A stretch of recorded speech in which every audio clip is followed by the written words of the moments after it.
All right. We had a very quiet conversation with Ben Ufana.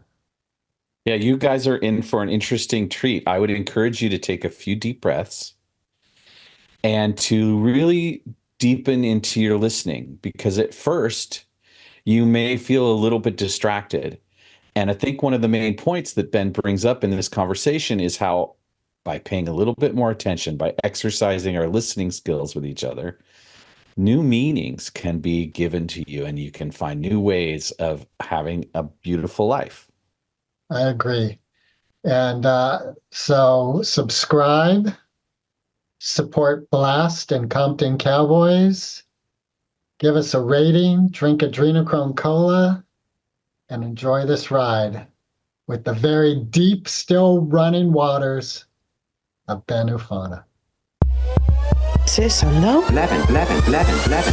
Stuur zeker wegen them. Yo iets niet, joh. Sitaki ubenza, anika sirikie. Two outlaws on the lam, taking the back roads through America.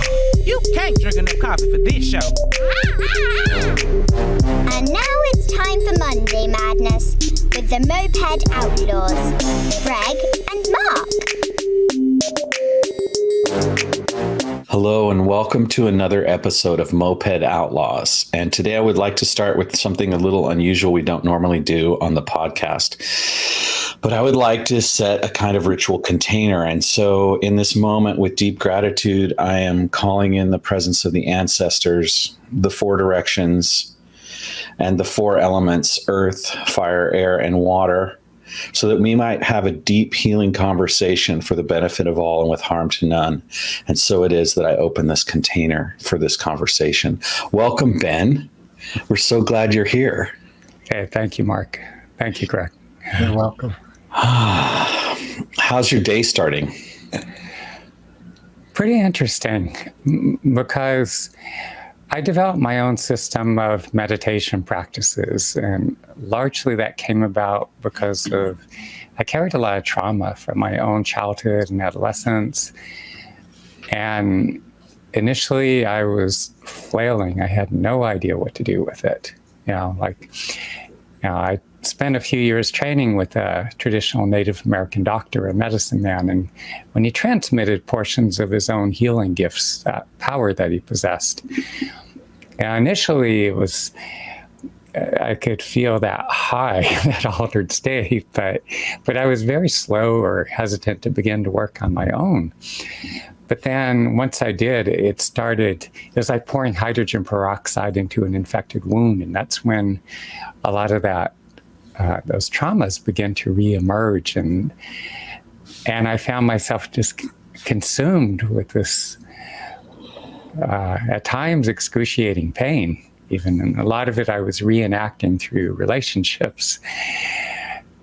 My relationships were at that time a reenactment, but it led me to develop a whole intensive series of meditation practices. And so there's one specifically where you go into the abdomen, like deep into the intestines themselves, because this lower abdominal region beneath the diaphragm, from the pelvis up through that area just beneath the diaphragm, becomes the largest repository of like all the emotion and stress and lived experiences, the impressions we internalize, a lot of physical toxin. We're holding that within our bodies.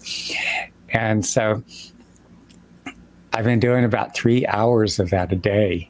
And it's intense. I mean, sometimes like I could feel my abdominal region aching, and it intensifies my dreams at night. Interesting, another effect I didn't expect is it intensifies your sex drive doing this. Like you wake up feeling horny or something, and I won't go into more detail on that. But also I woke up something like at 3:30, 4 in the morning, and I just had this intense anxiety coming out. And so I was, as part of the meditation practice or system that I developed, I was breathing from the middle of that anxiety and just following it and letting it work its way through my system. And it's a good thing to have that come up, because if it does, like there are times I work with people and maybe they become alarmed or a bit frightened or want to, some actually run and disappear. And yet those who have enough sense to call me or let me know, tell me what's happening, I say, well, this could not possibly surface if you were not already holding it within your body. And the fact that it comes up, it gives you an opportunity. In this case, it's given me an opportunity to process that anxiety that I was holding. Because when we hold either traumatic memories, when we hold these highly charged emotions in our bodies, it takes up a lot of bandwidth.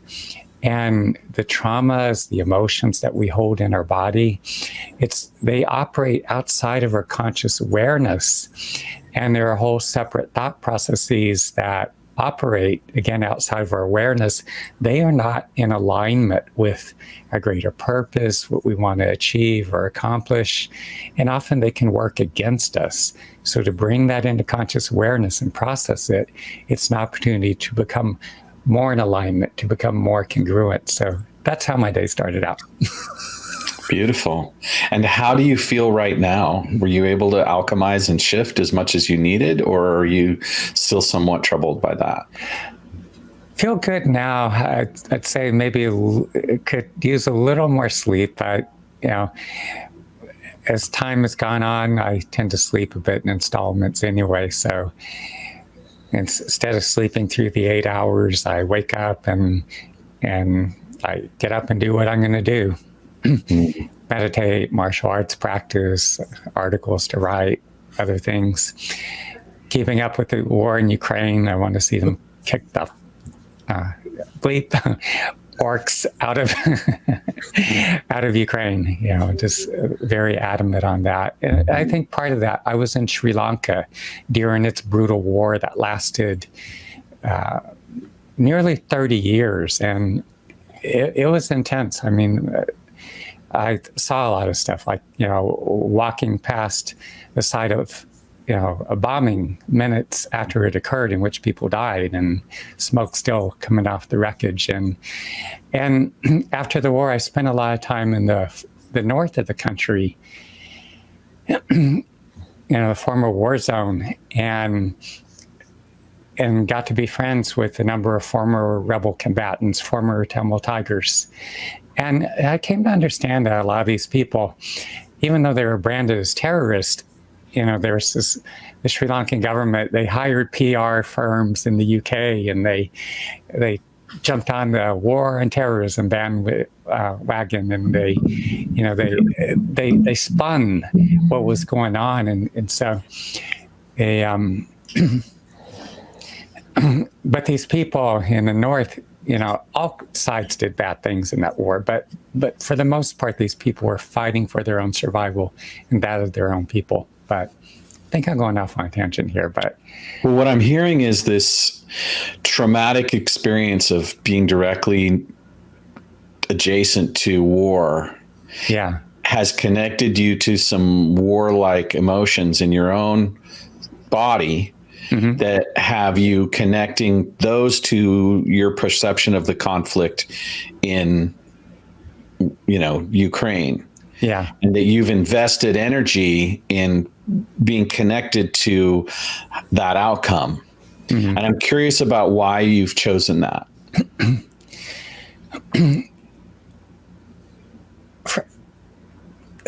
I can't say I fully understand why, but at some level, I feel very deeply connected to it, like I did what was happening in Sri Lanka.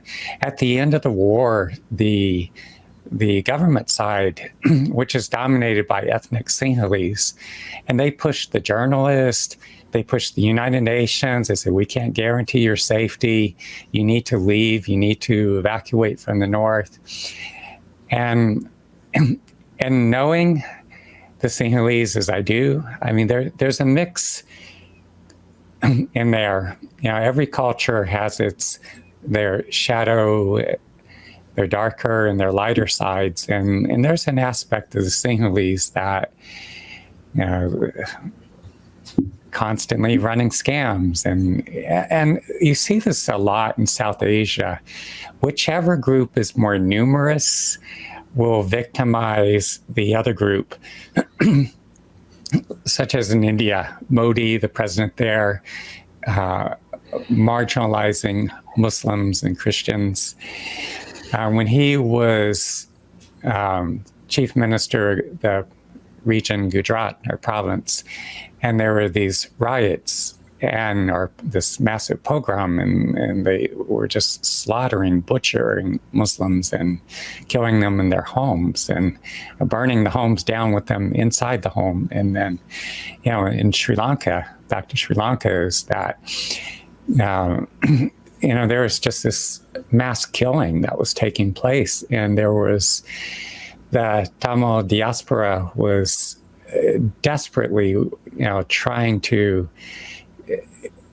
gain the attention of world governments, the US, UK, Australia, Germany, as well as the United Nations, to just stop the killing, stop the rape. And rape was used as a weapon of war. And being that I'd spent time in Sri Lanka, and I had a Tamil girlfriend before and other friends who were ethnic Tamil, and I was horrified by what was taking place. I knew I had this horribly sick feeling as the Tamil tigers were being rolled up and pushed back into a smaller and smaller piece of ground, which ultimately ended up about the size of Central Park. And the government side, they ended up killing about, some estimates, between 40 to 70,000 civilians even. I mean, they were raining bombs and artillery and just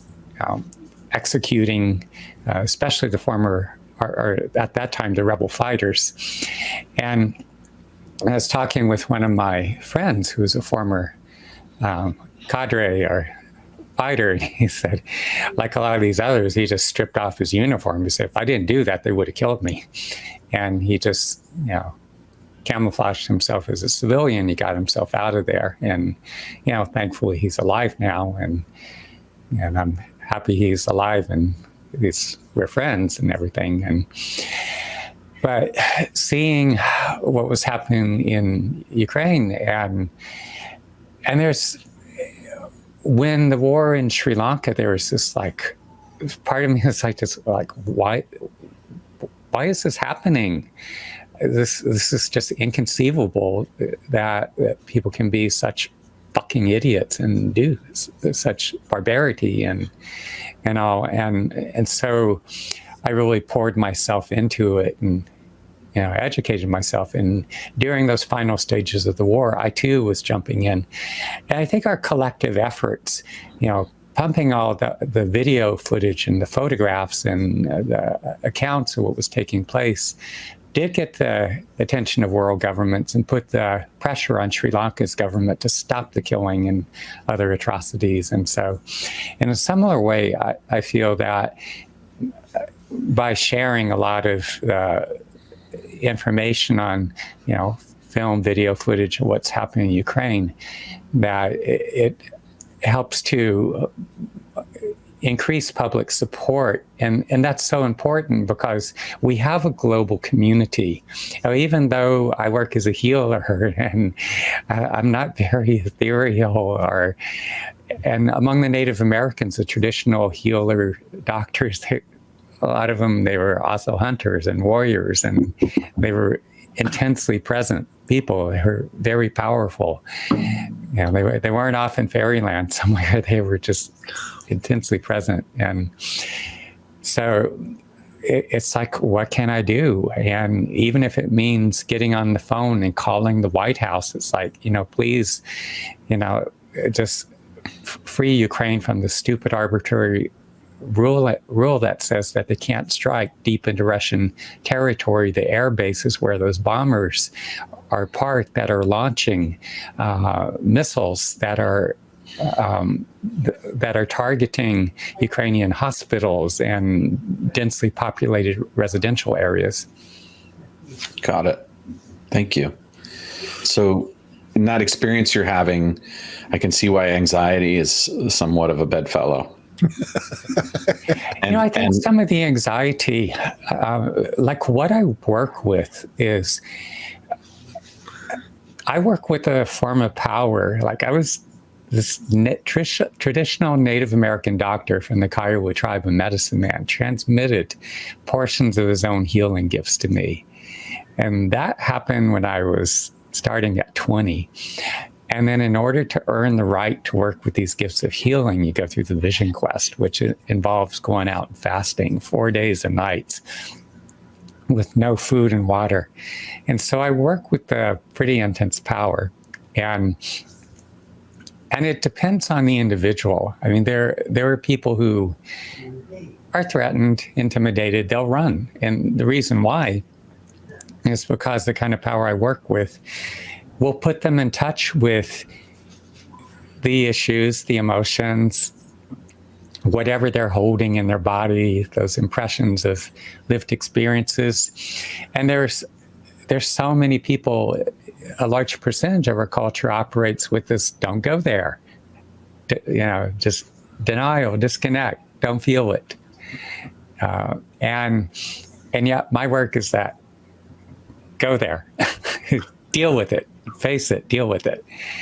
And I often say to people that we need to expand our definition of honesty. There's giving what is thought of as a truthful answer, which, well, if it's an insurance company, it's these corporate entities. Like when I was in high school, starting out in college, auto insurance was like optional, but once they made it mandatory, okay, then you have no options, and so they jack the rates way up. And so you have these corporate entities, whether in medicine or the insurance industry, and they're bleeding people.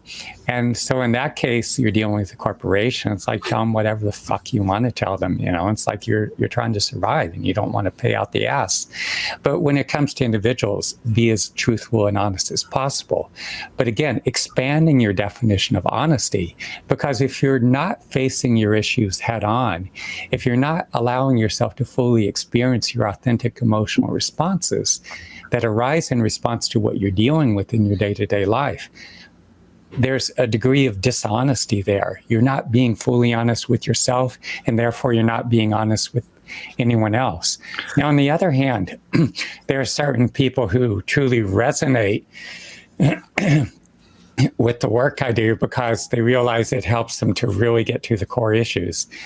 The challenge I face at times is, especially since COVID, before I was teaching classes on a weekly basis, and that enabled me to keep my practice going, keep my practice pretty full. But since COVID, people don't come out. It's hard to get people to show up to live events. And so I have to find different ways to reach people. And in being in New York City and in this present day and age where people have this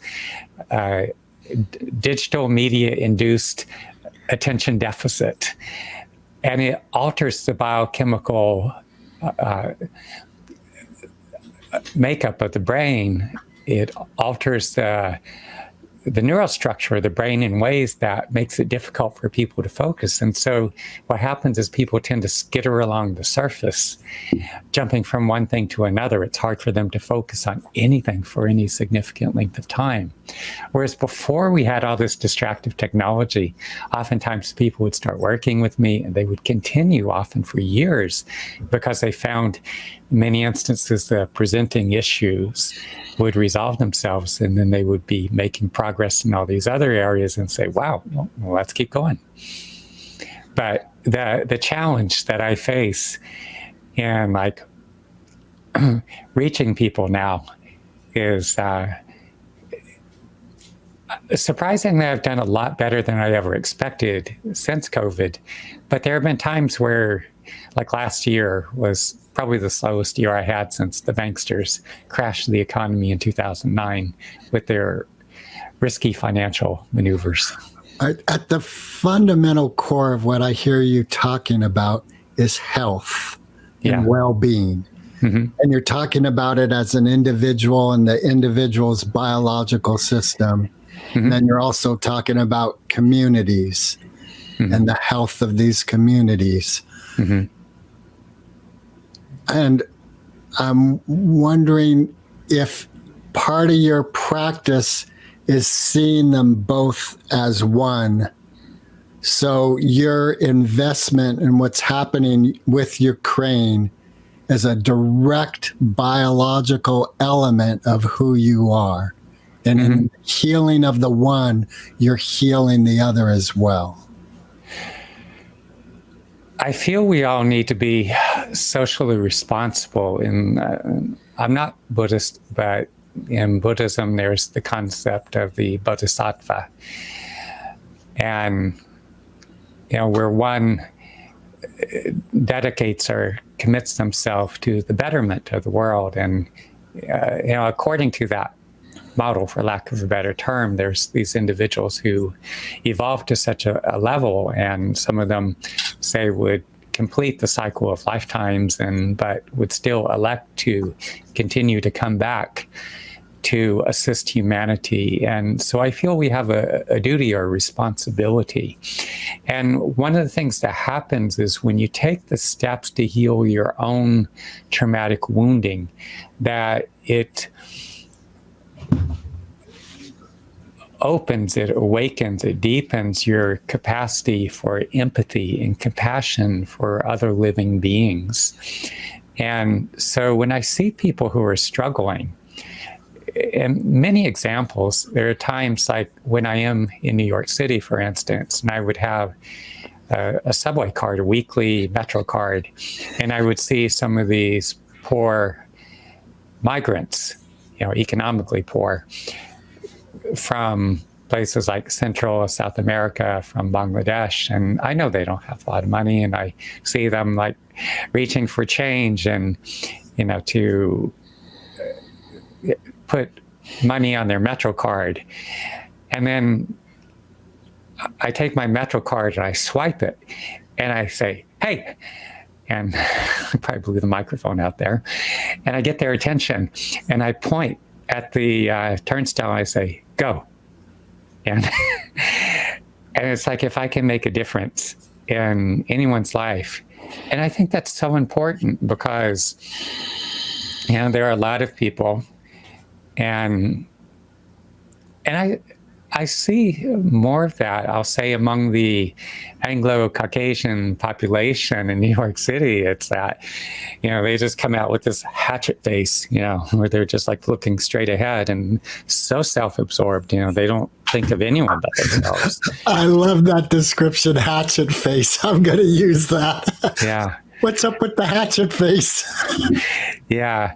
Whereas I see like, say among the African-American population where somebody's in need or something, that there's more of a sense of like more empathy and they'll just take their card and swipe you in, to the subway, like as I do, for instance. And yeah, some white folks do that too, but I'll see a lot more examples of like Black folks who will do things like that, who, have a greater sense of, they're not so self-absorbed. They're thinking of someone besides themselves. Another thing that really pains me tremendously, and I think it's a reflection of the extraordinary disconnect, and it's so shameful. And we're exacerbating. Many of us unknowingly are exacerbating the situation. That my mom and her husband at the time, they came across. There was a stray schnauzer, and they took it in, and it was great. But when he passed away, they took in another schnauzer. This one, they were grieving the loss of the one who died. He's only 4, but they went to a breeder, and I had such an intense bond with this dog. And but as time has gone on, I've become a lot more cognizant of the fact that a lot of these people, like a friend of mine who passed away about 2 years ago, I think, and she's wanting another dog, and she actually got a few, but she's going to breeders and getting little dachshunds, and yet when we're getting dogs through breeders, and they're just producing litter after litter, it's contributing to this overpopulation of dogs. There's way more dogs than can be cared for, and dogs are the greatest example of unconditional love. They emphasize with us, they are, in many instances, our best friends.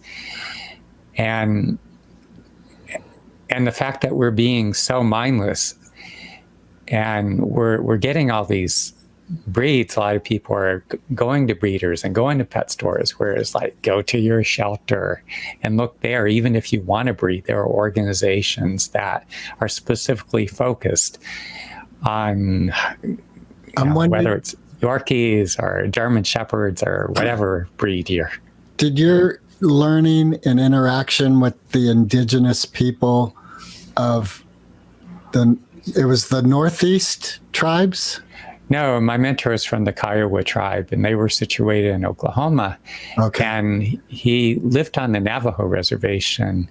His wife at the time was Navajo. So did part of your experience bring you into the realm of empathy and connection for animals that are consciously giving up their spirit and life for your sustenance, and that mindset of a conscious hunter? That era is long gone for most of the native tribes. In the Pacific Northwest, and I think parts of California, then up into Canada, up into Alaska, there is more hunting, but especially along the West Coast, there's more of the salmon fishing and. Well, what I'm wondering, because you were just talking about the farming breeders of dogs, and the impact that has on our life. Do you also have that consciousness with the mass production of food? And have you changed your eating habits in order to not support that mass fear element that is in the mass production of especially meat? As much as I can. I'm not perfect in that respect. Sometimes maybe for instance, I could be eating with someone at a restaurant. I don't go out to restaurants very often. And when I can, I will, as much as I can, support locally sourced agriculture. I have a lot of ambiguous feelings about, I'm not vegan, and there's part of me that would really love to be, but at the same time, I know of many instances where people got into serious physical trouble, with their health by going vegan. And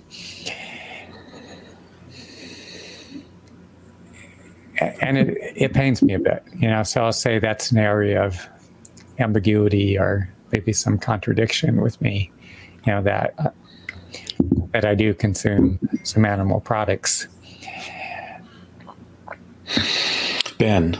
Yes. There is so much in your work that talks about vision quests and what is received in the process of that. And I'm wondering, since you've said in this conversation that you're an occupant of the New York metro area, if you think it's possible to utilize the heights and natural setting of skyscrapers to proceed on a vision quest. No. Why not? there are places that the native people have used for centuries that are like windows between worlds. And you go to these locations, there are other forces or beings that one encounters or one interacts with. And when you're fasting the 4 days and nights without the food and water, and the native elders would talk about that when you're making that sacrifice and you're asking for that assistance, that intervention, that these beings feeling compassion for you will interact with you, intervene on your behalf, and often transmit these gifts, these healing gifts and other forms of power to you. And it's not something you encounter or would ever experience in the environment in New York City. I'm not in New York all the time. It's off and on. And as time goes on, I'm spending considerably less time in New York. The reason initially there was the attraction to New York for two reasons. One, because of my musical taste, which is more improvisational jazz and experimental. That's just what I like. Most mainstream or conventional music, country, rock, or pop, or whatever, just bores the shit out of me. And it's like it gets tiring very quickly. And so there was this thriving music community in New York City, especially in the 80s, and it started dying in the 90s, actually. It still happens some, but on a much smaller scale. And I got to meet and get to know, even become friends with some of my favorite composer, recording artists. I've met there's only a few I haven't seen or met. And the other thing is I saw New York City as a jumping off point because I had an intuitive sense that I would be going overseas, spending a lot of time abroad. And it's a lot easier to hop on a plane in New York and then head on over to, say, India or Sri Lanka or whatever country I have ventured to, than it is to get on a plane in, say, New Mexico and then fly to New York and then fly to wherever else I'm going. And so I appreciate that fact. But what kept me in New York, I was about to bail out and I went through a few too many mugging attempts. And last time that happened, I whipped out pepper spray and I chased the attacker down the street. And then after I departed from that scene, next thing I know, I'd walked down, I think, 7th Street and walked into a coffee shop and there were 3 police officers come running in after me and they had me up against the wall and I nearly got taken to jail because I had pepper spray. And I just said to one of the officers who nearly arrested me, it's like, well, what am I supposed to do? Get beaten up because some trash thinks he's going to mug me? And the officer says, this is New York. You have to get used to it. And I'm just thinking, like, well, fuck you. I'm going to go find the most ruthless master I could find to train with. The next time I'll paralyze the son of a bitch. And so I went to Chinatown soon thereafter, and I went to this martial arts store, and there's this this rack with all these flyers of like martial arts trainers, masters, and I found this one dingy colored yellow paper, and the English description of his work was very poorly written. But I went through this whole stack, and I looked at this one and was like, this is the person I'm going to train with. And I went to his studio and signed up immediately. And I trained with them for 17 years. And that's what kept me in New York. And I feel like I paid a very heavy price because in many respects, I value relationship it's one of the most valuable aspects of my life, alongside my own growth, my own evolution. But there's a way in which people in New York, in the city, they show up in your life and disappear. And it's very hard to develop lasting, meaningful connections. And so I feel like I paid a very heavy price. When I first came here, I was seeing a woman from Syria, and she broke it off because I wouldn't convert to Islam. And so I was thinking, like, well, I really do want to be in a serious relationship. I'm going to approach at least 2 women a day until that happens. And that went on for at least 3 years. And some days it's probably like 5 or 6, I think 10 at most. And it's quite an amazing experience. I was thinking, like, okay, it'll help me work through my shyness, my social anxiety.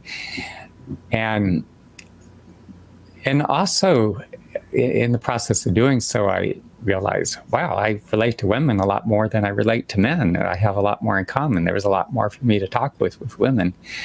But in New York City, what would happen is a lot of times, even when I got women to open up and they get in these intense, engaged conversations, they give me their phone number and email, and sometimes in parting, I had some even give me a hug or a kiss on the cheek. But usually what happened was I never saw or heard from them again, or maybe exchange of a few texts, or maybe phone calls, maybe even, and then it would just stop. And whereas in other parts of the United States and in other countries, like when I'd be in Sri Lanka, I ended up making all these friends and developing all these connections, and relationships formed, and I'd have all these platonic women friends, which I really value.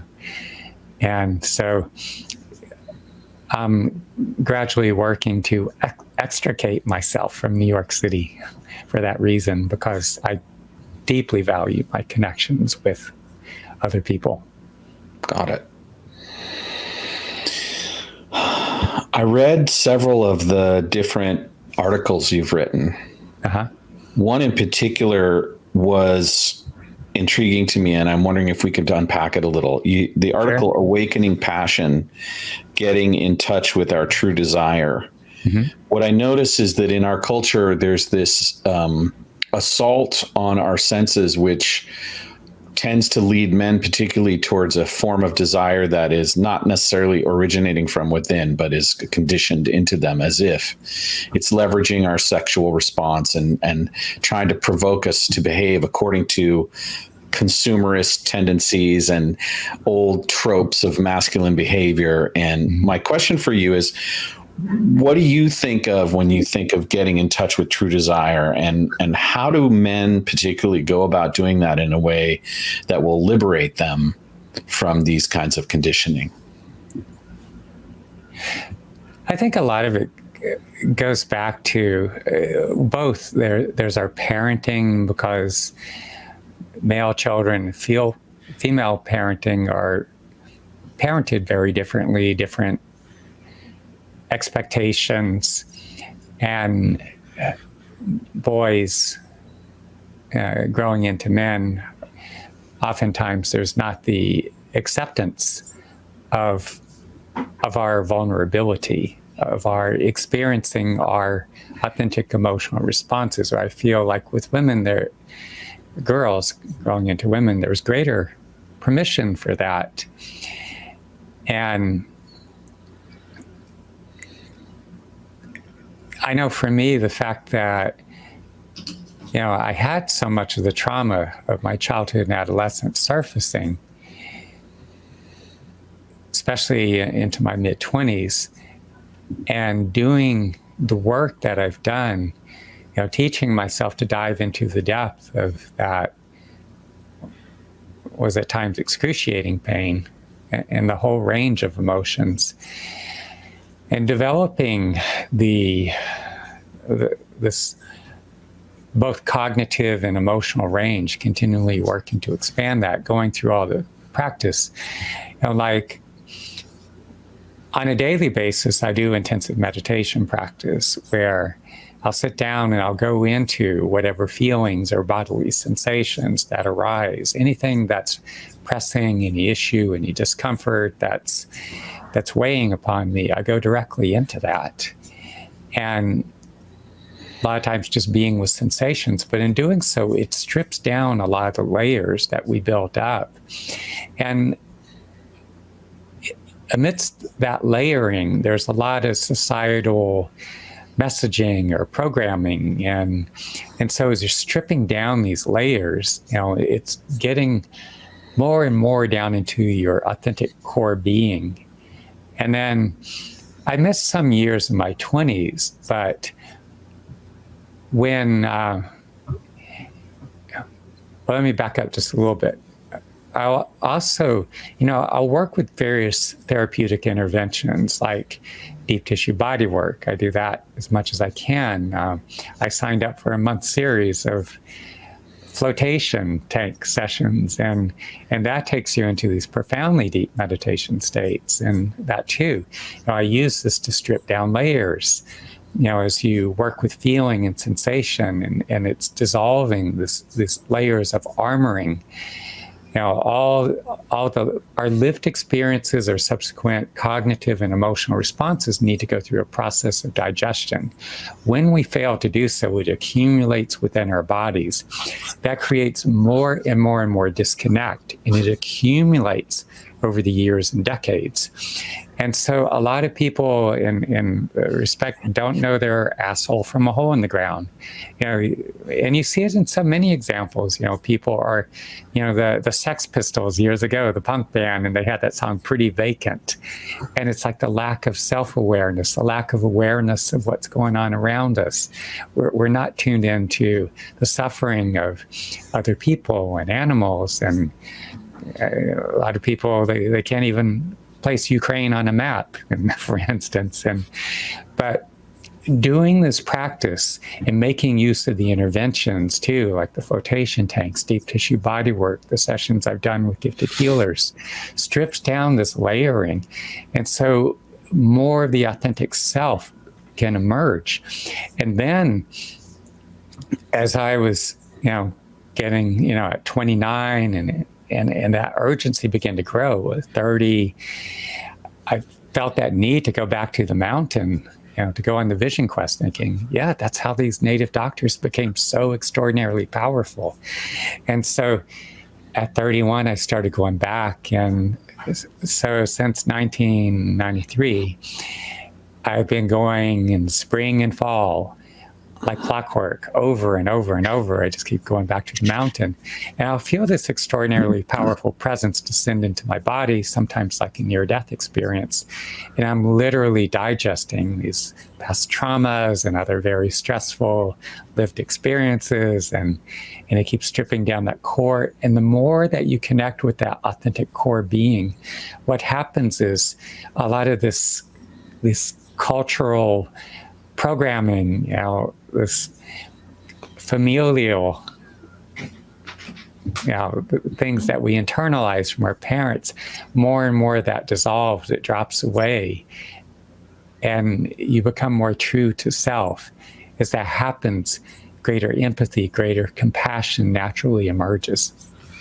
Do you have a sense with your authentic self becoming more and more conscious that gender is involved with that authentic self? How do you mean? Meaning, do you sense masculinity as a core element of your authentic self? There is an element, of course, because my physiology, and the fact that this time around born into a male body, and they have certain male anatomy and a certain male biochemistry, hormonal makeup and all. And so that does factor in. I think, going back because of the trauma that I experienced, and there was a certain shame around sexuality. And with that, there was a certain androgyny that came about. And then as as I continue to progress in my healing, then there was more of a comfort with my own masculinity, including sexuality. And I'll work with sexual energy as part of my practice at times. You can work with sexual energy, and that could actually create a very powerful magnetic pull. Now, if you're with someone that you find very attractive, you're spending time with someone that you find very attractive to you could work with that sexual energy, and that increases the desire, the magnetism. So yeah, and there's very much a maleness about that. But at the same time, I think there's also a much greater sense of the polarity, the fact that we all have both masculine and feminine, and for the sake of balance, I do value my male friends, but you give me the opportunity, I'm happier hanging out with women. I just have more to talk about and more things I can relate. And there are exceptions. I mean, there are some extraordinarily exceptional men friends that I have that are very intuitive and very in touch with their bodies and their feelings, and they have more of that core authentic self. But sometimes, I don't give a flying fuck about football or baseball or cars. I mean, it just bores the shit out of me. It's like, when people sit and watching, basketball games, it's like, what the fuck are you even doing? It's like, I can't relate to it at all. I mean, as far as sports go, I enjoy, Frisbee and martial arts and but aside from that, I don't care about it. What role has shame and your ability to strip away shame created more acceptance in yourself and led to greater fulfillment for you?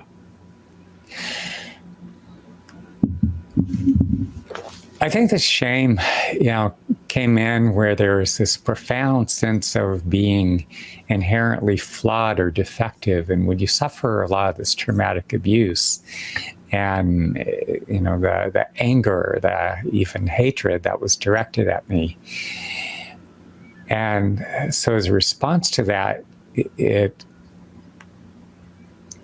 internalized this shame. And with both men and women, there's a toxicity.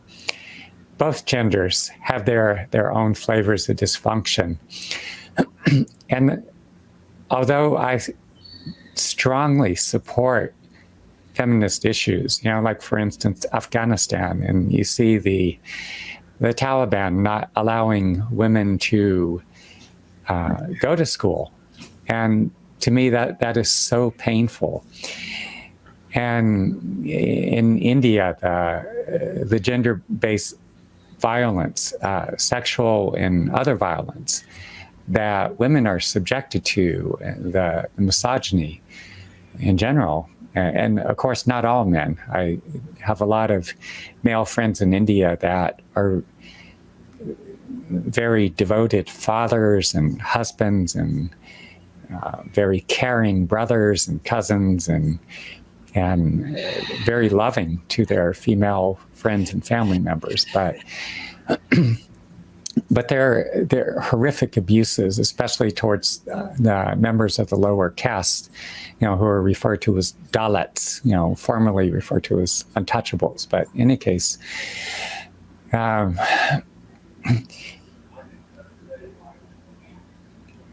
what I was starting to say too is there are ways in which a lot of activists of different stripes, I'm not sure what else to call them, tend to go to extremes in order to hold people's attention. You have someone like, the conservative political pundit Ann Coulter, for instance, and so she could take more and more extreme positions because you sort of have to go to that extreme just to hold people's attention.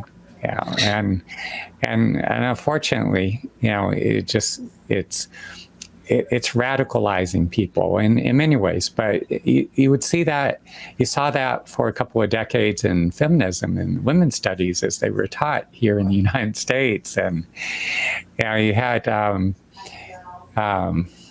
I think her name was Marilyn French, all men are basically rapists. They rape us with their eyes and their laws and their bodies. And I'm like, fuck you, bitch.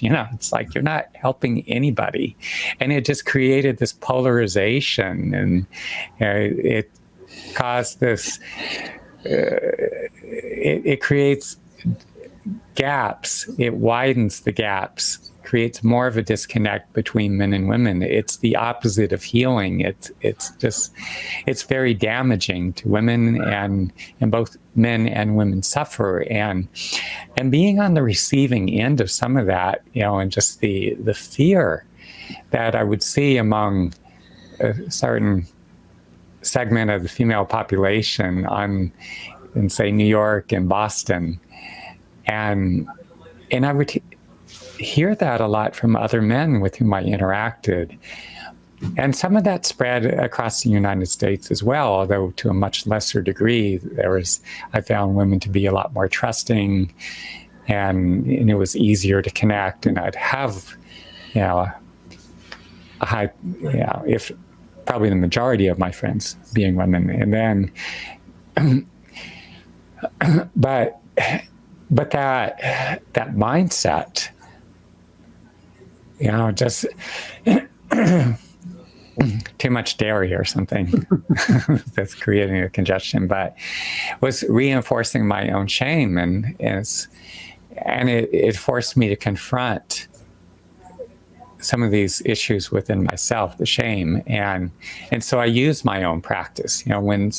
When I'm interacting with someone and it's triggering those emotions, or maybe so I'm feeling desire, I'm feeling.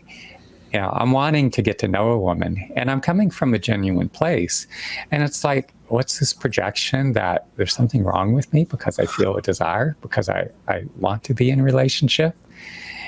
And it's like, that's fucked up, to project that onto me. I'm coming from a genuine place.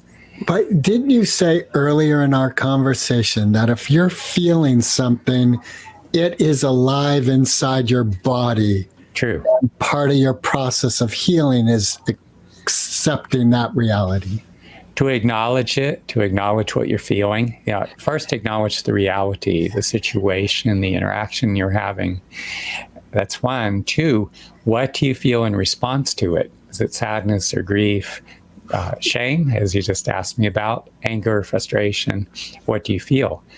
Next, where are these feelings situated in your body? Are they in your chest cavity, down in your abdomen, further towards your back, in your throat? Where are these feelings? So aren't these experiences you're feeling?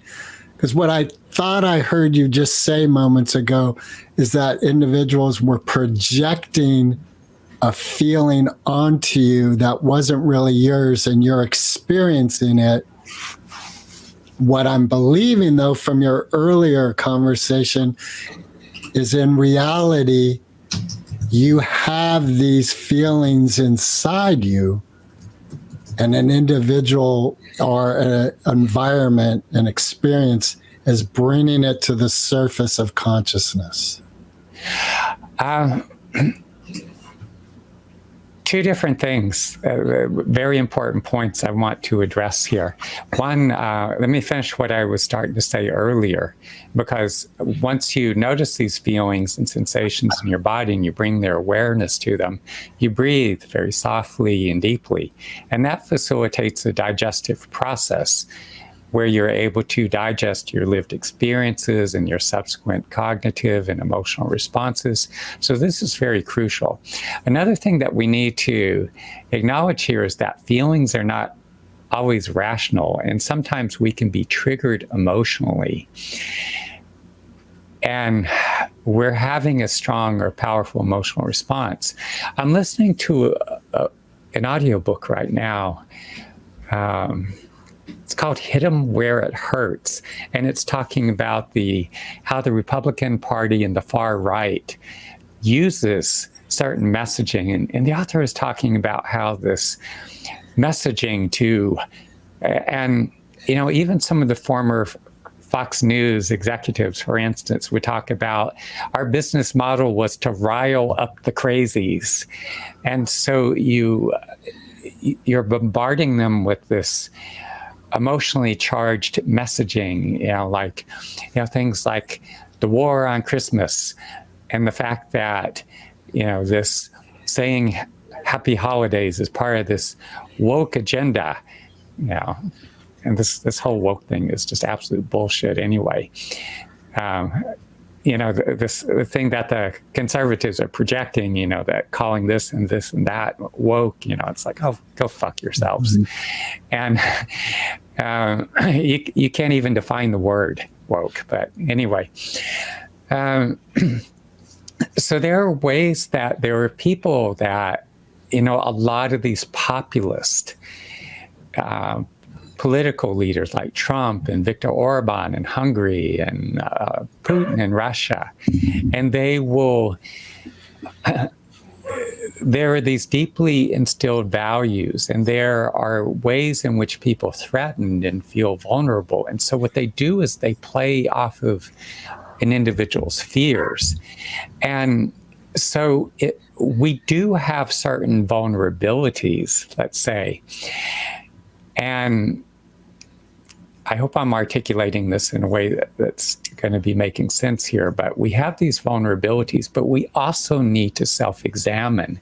And when somebody is using inflammatory rhetoric, that's kind of inciting these passions, prejudices and grievances, areas where we may have been hurt, where we feel vulnerable in some respect.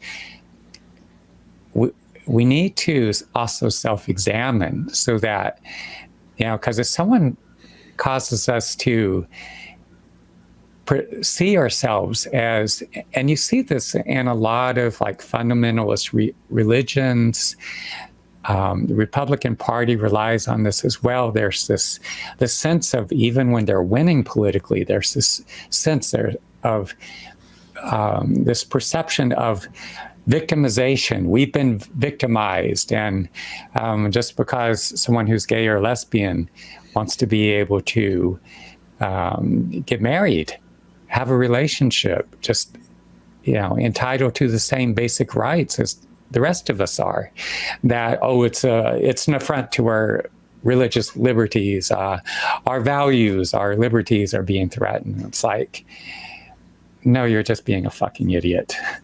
And it's like, they're human beings, and we need to address our values and our thinking. We need to question that. And if we hold these values, and if we think somebody, because they're gay or lesbian, is some kind of abomination and that it's a perversion, it's like we have a responsibility to examine and challenge our beliefs. And it's like, is this really valuable? Because I grew up in the evangelical Christian cult. I was indoctrinated with that. I was told as a child that if I didn't accept Jesus as my Lord and Savior, I'm going to burn for all eternity. And I had a lot of self-examination. I had to confront my beliefs. I was told that gays and lesbians were perverted, and that there is this demonic influence, all this just bullshit, that I was programmed with. And then I get in college, and there were times along the way where I went through some very difficult times, and I had some gay and lesbian friends that were there for me. And times where I was in even some dangerous situations where my life is threatened, and they stepped up. And as I got to know them, so we have these areas of ourselves that are sometimes infantile, that are immature, where we internalize certain beliefs and there are emotions attached to them.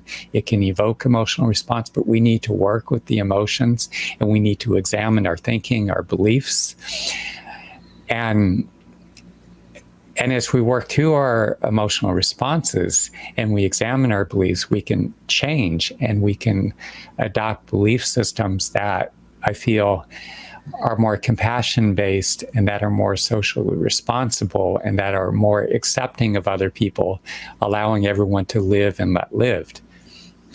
Which brings us kind of to a place of where healing can begin for the masses, right? This is the cornerstone, the heart, the kernel of the essence of transforming our lived experience into a broader collective experience that shifts us into a new world, a new way of being together.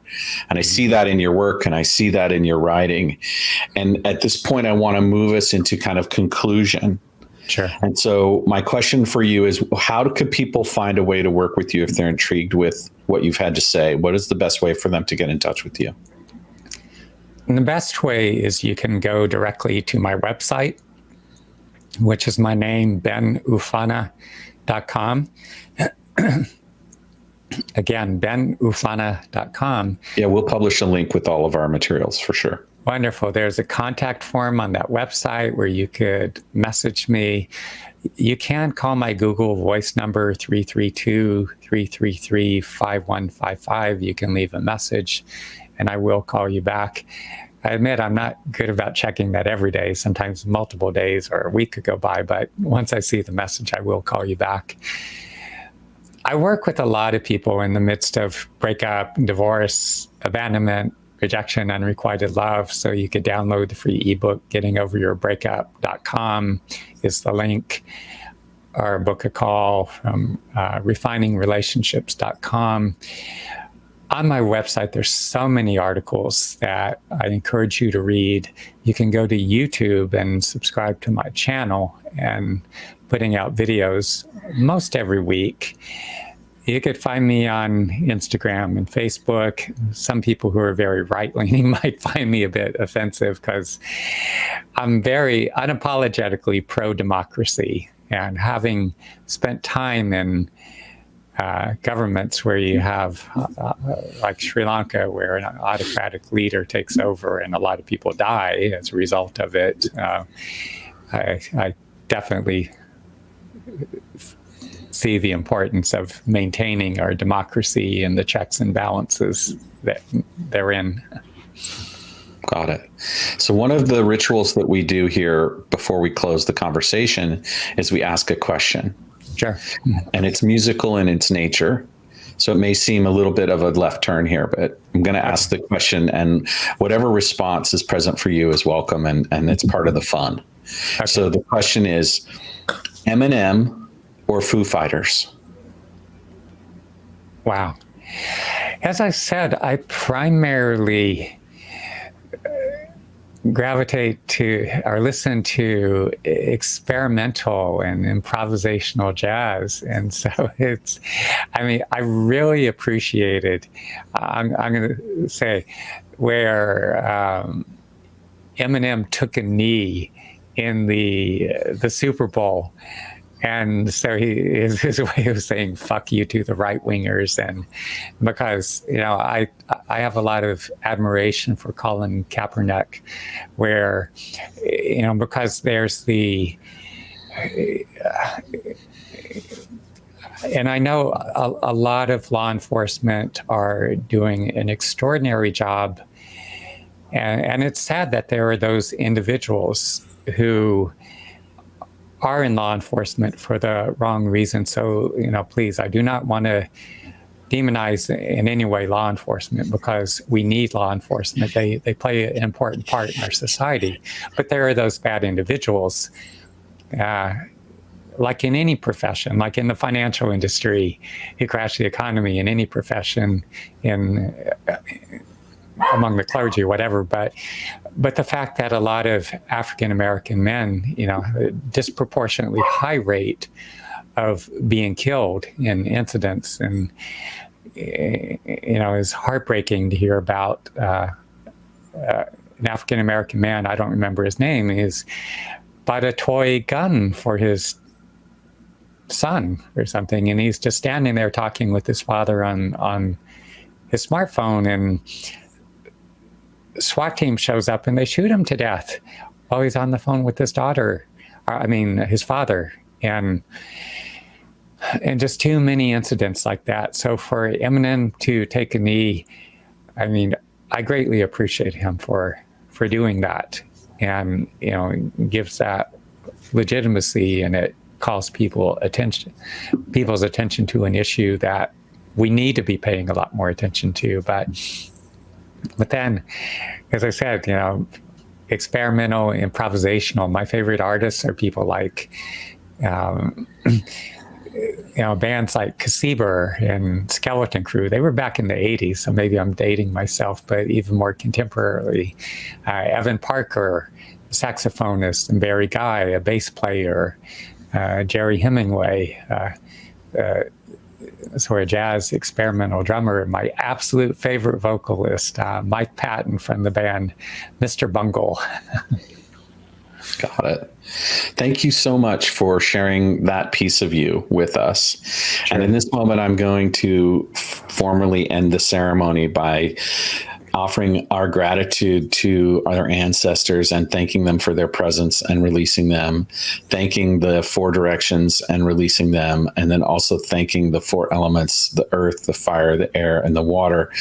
And with that, the container is again sealed. Mm-hmm. And we are grateful for your presence today, Ben, and wish you the most healing possible for all with harm to none.